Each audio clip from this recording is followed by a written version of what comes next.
Shetty, influencer, celebrity spiritual teacher, and advisor to people of influence and dignitaries, he's under attack in the media.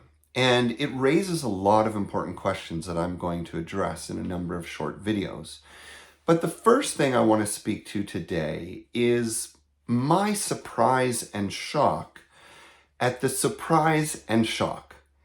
Let's face it, if you have, for example, a white male who treats women poorly, is self-centered and greedy, and he rises to power in an organization and becomes the CEO and then perpetuates crimes against society or injustices against the environment, of course we criticize, condemn, and attack that man.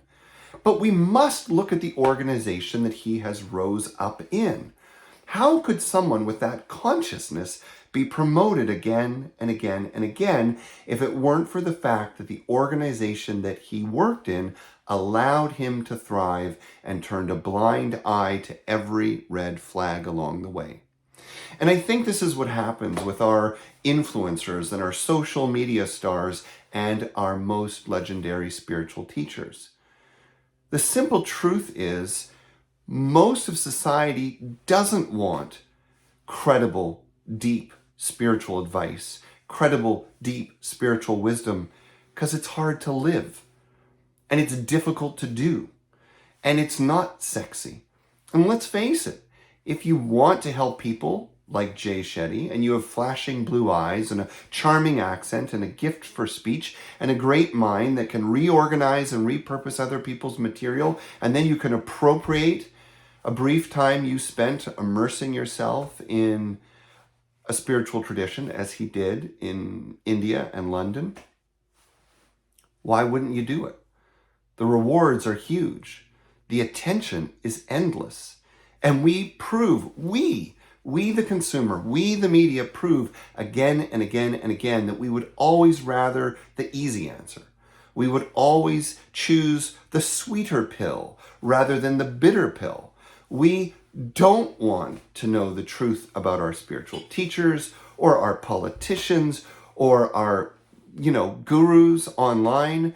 We just want little spoonfuls of beautiful experiences and easy information, and then when it's exposed, we all act shocked. This is the first thing I want to respond to and say, we need to do better as we catapult people to stardom, and we don't question why they fit so well in the machine of commercialism and sensationalism. If someone struggles in that machine, that might be the better sign.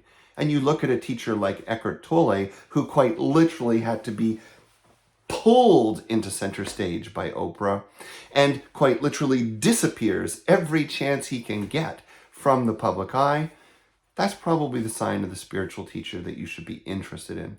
Someone who puts family or solitude or their own work first. Now, I'm not against success. I'll take it if you want to send it my way. But the reality is, to be the kind of spiritual teacher that most people want, you're probably not going to have the background that most people are proud of.